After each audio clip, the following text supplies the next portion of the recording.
पुण्यात्माओं, मानुष शरीर दुर्लभ है, मिले न बारंबार, और वही तरवर से पत्ता टूट जाइयो फिर नहीं लागे डार। इस सबसे पहले तो हमने इस मनुष्य जीवन की वैल्यू से, इसकी कीमत से परिचित होना चाहिए। ये कितना अनमोल है, ये कितना बहुमूल्य है। जब हम इसकी कीमत से परिचित होंगे तभी हम भक्ति कर पाएंगे। क्या बताते हैं कि कहता हूं कई जात हूं, कहूं बजा के ढोले, श्वास जो खाली जात है ये तीन लोक का मोले। एक मानव शरीर का जो श्वास है, ये एक श्वास भी कहते तीन लोक के तुल्य, क्योंकि हम तीन लोक वो हमारे लिए तो बहुत बहुत ज्यादा है। इसलिए परमात्मा ने हमें समझाने के लिए उदाहरण दिया है ये, कि जैसे एक गांव का सरपंच बन जाता है, उसको सैकड़ों हजारों आदमी सरपंच साहब राम राम, सरपंच साहब नमस्ते, इतनी प्रभुता हो जाती है उस व्यक्ति की, और वो फूला नहीं समाता।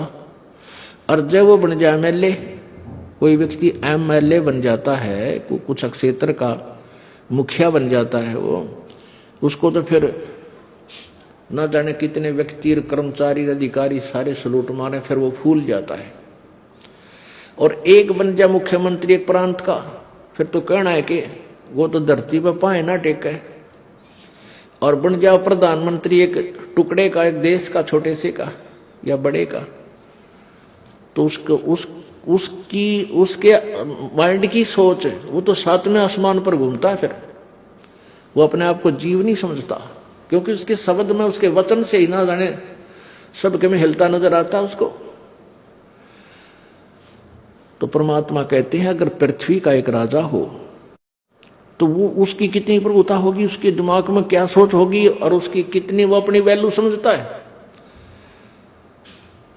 और ऐसे ऐसे पृथ्वी लोक, स्वर्ग लोक और पाताल लोक, इन तीनों का, तीनों की कीमत आप लगाओ कितनी होगी।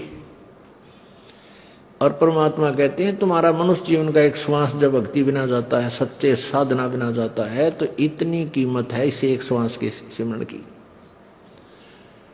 अब इस कीमत को, इस मूल्य को केवल आप ही लगा सकोगे, अन्य व्यक्ति नहीं। क्योंकि आप सत्संग में आने से जौहरी बनोगे, लाल की परख करने लगोगे, तब आपको इसकी कीमत का अलग से पहचान होगी, तुरंत महसूस होगी। खास सत्य बात है। तो ऐसे महंगे मोल का एक सांस भी जावे और तीन लोग नहीं पटतरे क्यों धूल मिलावे। पटतरे माने बराबर नहीं। आप नित्यनियम में भी पढ़ते हो, अपने नित्यनियम के अंदर आपको बहुत कुछ विज्ञान है। विज्ञान माने तत्व ज्ञान है, विशेष ज्ञान है। और इस ज्ञान को आप केवल एक रूटीन में पढ़ लेते हो कि हमने ये एक पढ़ना है, प्रतिदिन नित्यनियम करना ही करना है, लेकिन एक व्यवस्था बनाकर नहीं इसको प्रतिदिन करना चाहिए। जितनी देर भी इसको सुनो, किसी भी पार्ट को, इसके नित्यनियम का जितना भी बुद्धि मन निश्चल हो तेरा आपका, तो ये विचार करे कि इसमें क्या बोला है मालिक ने अपनी वाणी में, क्या आदेश है तेरे लिए। क्योंकि आप पौन घंटा नित्यनेम करते हो, इसमें ज्यादा से ज्यादा आपका मन 20% इस नित्यनेम के अंदर आप 20% ही सुन पाते हो। उस 20% को भी यदि आप विचार करो डेली कि इसमें क्या आदेश है मालिक का, और फिर अपने जीवन को सारा दिन, उस दिन को ऐसे ही सुचारू रखो। क्योंकि आपको घर से निकलने से पहले ये पढ़ा इसलिए जाता है कि आपके साथ रास्ते में कोई निकम्मा भी टकराओगा, कोई गाली देने वाला भी मिलेगा, कोई बुंडा भी बोलेगा, कितने कोई आंट भी लावेगा। तो उनके साथ आपने कैसे व्यवहार करना है। आवत गाड़ी एक है, उल्टा हो अनेक। और कह कबीर ना उलटियो वा रहे एक की एक। इसको पढ़ना पढ़ना नहीं है। मान ले कोई बूढ़ा बोला है, गलत बोलता है, गाली देता है, तो उसने तो कर दिया यूं काम, और आप भी उल्टा दोगे तो फिर 4 और देगा कि वो तो पूरे मूड में है, वो तो फुल मूड में है लड़ाई के में, और आप भी आगे से उल्टी बोल पड़ोगे तो वो तो 4 बैठा है। जब बसात क्या उनका मुकदमा रोज कर लेते दिन में। तो कहते परमात्मा आवत गाड़ी एक है, उल्टा हो अनेक, और कहे कबीर ना उलटियो रहे एक का एक। और देख आगे कितनी प्यारी बात कही है, गाली ही से उपजे कलह कष्ट और मौत, मृत्यु तक तो पहुंच जाती है एक छोटी सी गाली। गाली ही से उपजे कलह कष्ट और मीच, हार चले सो संत है, लाग मरे सो नीच। आम भगत भी हैं और दूसरा में बुंडा अच्छा बोल रहा है, और उसने मान लिया किसी किस कह दिया, हमने उसका 2 दड़ाक धर दिए, उल्टे भी बोल दिए, फिर वो मारण पर उतारू हो गए, फिर हमने उठोक दिया। हो सकता है आप उसे तगड़े भी हो और अच्छा भी समार दो, फिर आप में और उसमें कसर के रहेगी।